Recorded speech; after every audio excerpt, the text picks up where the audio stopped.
Bonjour à toutes et à tous et bienvenue sur 6x10. Aujourd'hui, je vais vous présenter Fabienne Henry, qui est l'auteur d'un livre qui s'appelle « Mon enfant est différent ». Et donc, ce livre, je l'ai reçu de la part de Fabienne et ça m'a fait vraiment très plaisir. En gros, c'est un guide et avec plein d'outils vraiment super. Et vraiment, vous allez, je pense, en tant que parent, vous rendre compte que ce livre est fait pour vous. Voilà. Eh bien, bonjour Fabienne, en tout cas. Bonjour, merci Aurélie de m'avoir invitée sur ta chaîne. Avec grand plaisir.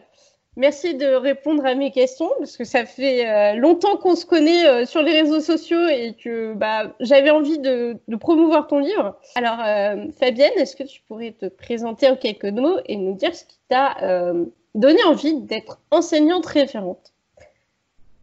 Oui, tout à fait. Alors, donc je suis enseignante référente pour les élèves en situation de handicap et j'ai eu cette envie-là par rapport à mon parcours professionnel. De base, donc, je suis enseignante, professeure de mathématiques et j'ai rencontré dans ma carrière beaucoup d'enfants dyslexiques, dyspraxiques, tous les 10, dysphasiques. Dyscalculique également, voilà. Surtout en maths. Oui, surtout en maths. TDAH, autiste, etc. Et à un moment donné de ma carrière, je me suis sentie un petit peu dépourvue face à certains élèves, ne sachant pas comment répondre à leurs besoins. Donc, il y a une dizaine d'années, je me suis spécialisée, je suis devenue enseignante spécialisée. Et suite à ça, j'ai fait de la formation aussi pour les enseignants essentiellement du second degré. Et à partir de là, je me suis de plus en plus spécialisée sur les élèves qu'on appelle à besoins éducatifs particuliers. Et je suis devenue enseignante référente à temps plein avec encore de la formation pour les enseignants. Voilà ce qui m'a menée à être RZ, l'acronyme étant RZ. Voilà. D'accord, ok. RZ, enseignante référente, seconde. Non, je sais pas. Situation de handicap. Situation de handicap, ok. Ouais. Et j'interviens du premier degré, donc chez les tout petits, maternelle, jusqu'au lycée, BTS. Voilà. Donc j'interviens sur tous les niveaux, premier, second degré. Large. Et le spectre est très large.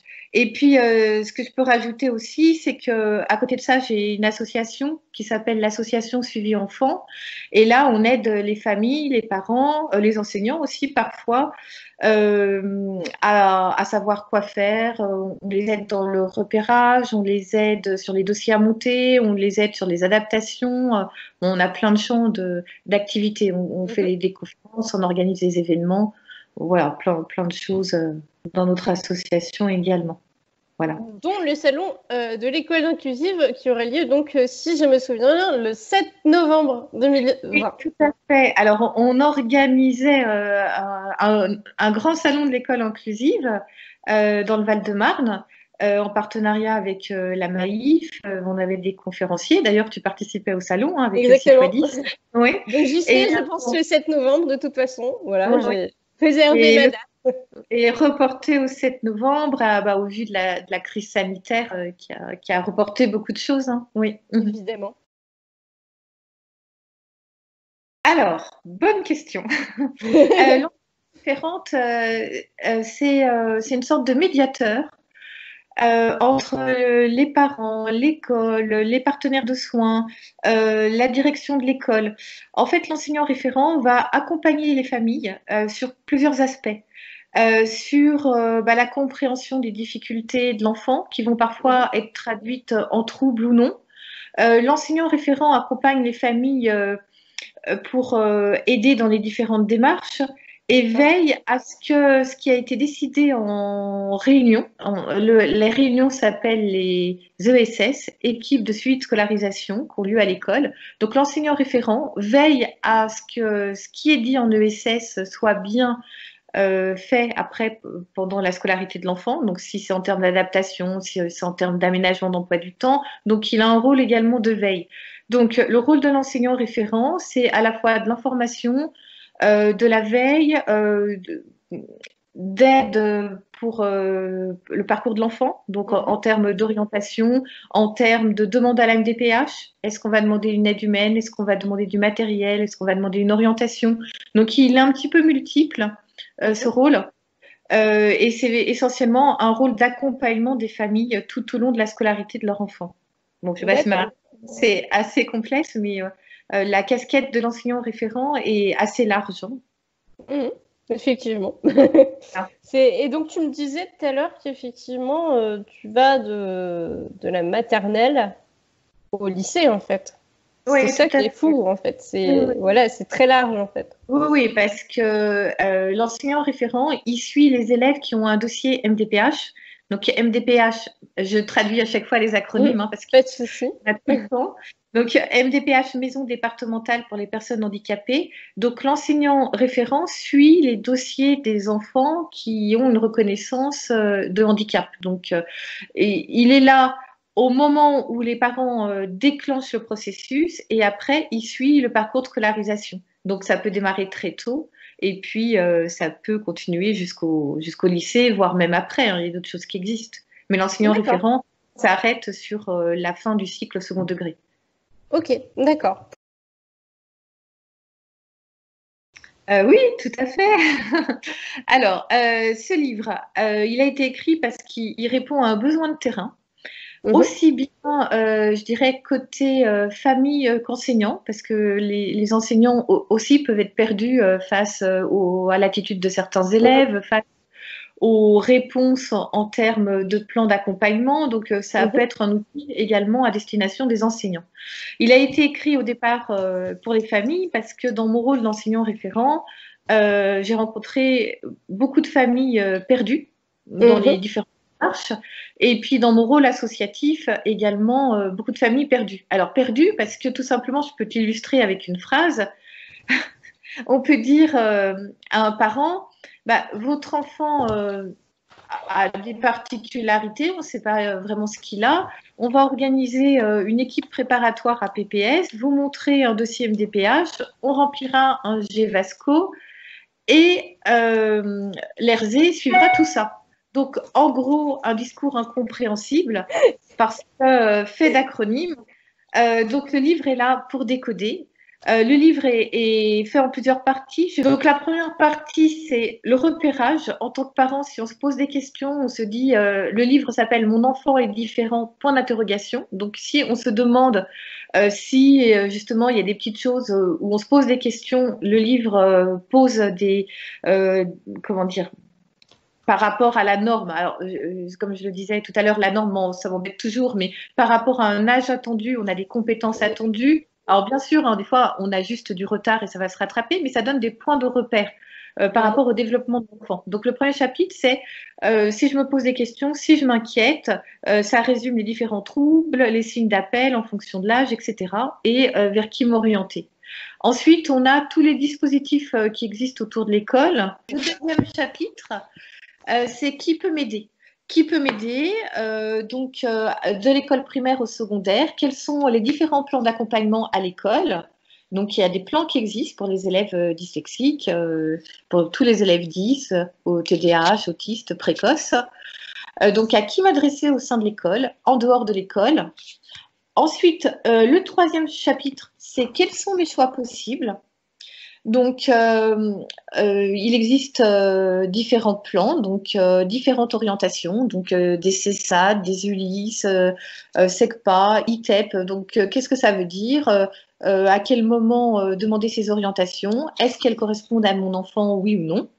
Le chapitre suivant, donc le chapitre 4, c'est comment monter un dossier. Donc, alors là, on a une illustration d'une personne un peu débordée, mais le livre va aider justement, là c'est la maman en l'occurrence, donc va aider cette maman à s'en sortir. Donc les différents dossiers, ça peut être le dossier MDPH, ça peut être un dossier de demande d'aménagement d'examen, ça peut être un PAP, c'est les plans pour accompagner les enfants 10 ou TDAH, ça peut être un dossier de demande de transport, CNED, ou aller en commission d'appel, voilà. Le chapitre suivant, On a parlé des spécialistes à aller voir. Donc, c'est combien de temps ça prend et combien ça coûte. Donc, aller voir une orthophoniste, est-ce que c'est remboursé, oui ou non? Un ergothérapeute, un psychomotricien. Ensuite, les différentes aides qui existent, les allocations parentales, les aides financières qu'on peut trouver. Donc, ça a fait un petit peu la liste de tout ce qui existe, ce chapitre 5. Ensuite, le chapitre 6. Jusqu'à présent, donc, on avait décrit tout ce qui allait pas, tout ce qui était possible. Et là, on voit que on a une illustration où les gens sont pas très contents. Parce que si on n'est pas en accord, si on a des refus de l'école, de la MDPH, quels sont les recours possibles?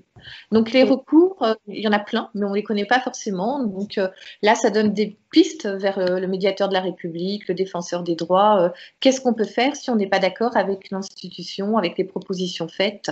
Voilà.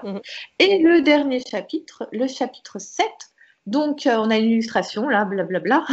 C'est des témoignages de vie, alors à la fois de professionnels, donc vous avez une orthophoniste qui témoigne, vous avez un enseignant spécialisé et vous avez des parents, des enfants, des spécialistes, donc qui témoignent de leur vécu. Donc à la fois des expériences positives, ça peut être aussi des expériences douloureuses aussi.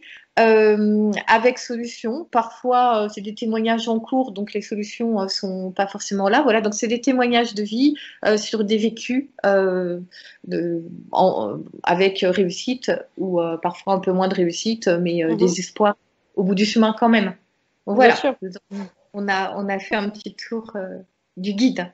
Et je l'appelle guide plutôt que livre parce que, comme on disait, il se veut factuel et pratique dans l'usage. Ça se lit en tout cas, il y a de très très beaux dessins. Merci. Alors, c'est une illustratrice qui a travaillé avec nous et qui s'appelle Perrine Chassigneux. Voilà, et c'est elle qui a illustré le livre avec nous. D'accord. Voilà. Et ben bravo à elle. C'est vrai que c'est un livre vraiment. Je trouve que c'est agréable de voir des couleurs dans un livre parce que. Pour moi, c'est très important. Là, par exemple, on voit difficulté. Donc, voilà, je mets en avant un petit peu ce qu'il peut y avoir. Mais c'est vrai que ça fait plaisir de voir quelques couleurs quand même sur le livre. Et à la fin du livre, alors, je n'ai pas parlé de la naissance du livre, mais en page 170, tu peux montrer les petites photos de tableaux. Alors, en fait, le livre est né de rencontres. Donc là, tiens, ça tombe bien. Si tu peux rester sur la guitare. Voilà. En fait, c'est un tableau qui a été fait par un artiste qui s'appelle Franck Legendre, qui a aidé notre association en illustrant par des grandes toiles le handicap. Cet artiste travaille avec nous, Franck Legendre, et puis il a une carrière artistique qui se développe de plus en plus. Moi, c'est un peintre que j'aime beaucoup. Et là, à travers ce tableau, il a illustré une chanson de Jean-Louis Aubert qui s'appelle Artiste autiste. Et Jean-Louis Aubert a participé à la naissance de ce livre. Donc, c'est vraiment ce livre, la rencontre de plusieurs personnes, de Jean-Louis Aubert qui nous a aidés dans le développement du bouquin, de Franck Legendre qui nous a aidés à illustrer, à mener la campagne pour la naissance de ce livre. Et on a également mené à l'époque une campagne de financement participatif avec Ulule et on a eu plein de partenaires pour que ce livre existe. Voilà. Et en tout cas, c'est chouette parce que d'avoir des artistes autour de vous qui vous soutiennent, c'est un bon point, quoi. Oui. Et ce que je voulais rajouter, c'est que là où on a du mal, c'est que c'est associatif et on n'est pas passé volontairement par des grands réseaux de distribution au niveau des publications. Donc, je pense au réseau d'édition. On est volontairement resté associatif parce qu'on n'est pas sur du bénéfice, tout est reconverti en événements, etc. ou pour les parents. Donc, on a besoin de visibilité et de publicité pour vivre, en fait. Et je tiens à le préciser, on n'est pas dans une démarche commerciale, en fait. On est vraiment... Donc, ce livre, il commence à avoir un succès relatif, parce qu'on est petit, mais par rapport à ce qu'on est, il fonctionne bien. Et donc, on a besoin de visibilité. Et je te remercie pour cette visibilité que tu offres à Avec l'association. plaisir. Voilà. Et d'ailleurs, je tiens à préciser qu'effectivement, on va devenir bientôt partenaire. Hein, voilà, donc tout à fait. On va être partenaire de 6x10 et je pense aussi inversement. Oui, tout à fait. Voilà. Donc voilà. Donc n'hésitez pas hein, si vous avez des questions à aller voir justement Fabienne sur les réseaux sociaux. D'ailleurs, où est-ce qu'on peut te retrouver sur le web? Alors, on peut me retrouver sur Twitter. Sur Twitter, c'est guide-enfant-différent. On peut me retrouver sur Facebook. Il y a une page dédiée qui s'appelle Association Suivi Enfant. Alors, cette page est dynamique parce qu'elle propose des adaptations, etc. Donc, il y a une publication en général une par jour. Ensuite, sur Instagram. Instagram, le compte s'appelle Suivi Enfant, il me semble. Et sur Facebook, on a également. Oui, parce que. Et sur Facebook, on a également. De toute façon en barre de description. Voilà, parce qu'il y a beaucoup de pages et je me retrouve plus dans les noms. Et sur Facebook, on a également. Alors, on a la page Association Suivi Enfant et on a un compte Suivi Enfant. Mais le compte est moins dynamique que la page Association Suivi Enfant. Voilà. Mieux plus la page. Voilà. Et après, le livre, donc il est référencé sur Amazon. Après, on peut le trouver en librairie. Alors, il y a des librairies qui l'ont, et puis d'autres où c'est sur commande. Donc, les libraires peuvent tout à fait le commander. Et après, nous, on peut le commander. On a un site aussi de l'association, j'en ai pas parlé. On a un site internet qui s'appelle Association Suivi Enfant. Et là, on peut également le commander via le site. Voilà. D'accord, ok. Bah, très bien alors. Donc, de toute façon, je mettrai ça en barre de description et puis les gens pourront justement aller consulter tout ça. Donc, merci infiniment, Fabienne. C'était vraiment un plaisir d'échanger avec toi sur le sujet parce que c'est vrai qu'en fait, on n'en parle pas assez souvent de référents handicap, justement, enseignants référents, pardon. Donc, c'est vrai que pour moi, c'était l'occasion d'échanger sur le sujet. Oui. Non, et puis c'est une problématique qui est d'actualité. Les parents, pour eux, c'est souvent un chemin du combattant, un parcours du combattant. Donc, c'est bien qu'on soit réunis autour de la même problématique hein, pour que les choses avancent. Oui, voilà. Et surtout en cette période de Covid-19, en cette période de crise sanitaire où là, les parents se sont rendus compte de beaucoup de difficultés de leurs enfants et sont vraiment désespérés. En tout cas, moi, c'est ce que je vois sur les groupes et bon, j'ai envie de les aider. Alors là, il y a une priorité de reprise d'école pour les enfants en situation de handicap, normalement. Je dis normalement parce que quand il y a une reprise de la scolarité, on parle de 1 jour, de 2 jours par semaine. Et puis après, il faut qu'il y ait les bonnes conditions réunies pour que ce soit effectivement possible. En théorie, les enfants en situation de handicap sont prioritaires pour reprendre l'école en ce moment, quoi. Voilà. D'accord. Ok, merci pour ces infos complémentaires, Fabienne. Eh bien, merci à tous d'avoir regardé la vidéo. N'hésitez pas à la partager, à la liker et à vous abonner. Et puis, à bientôt. Au revoir et à bientôt aussi. Et merci encore Aurélie et 6x10. Avec grand plaisir.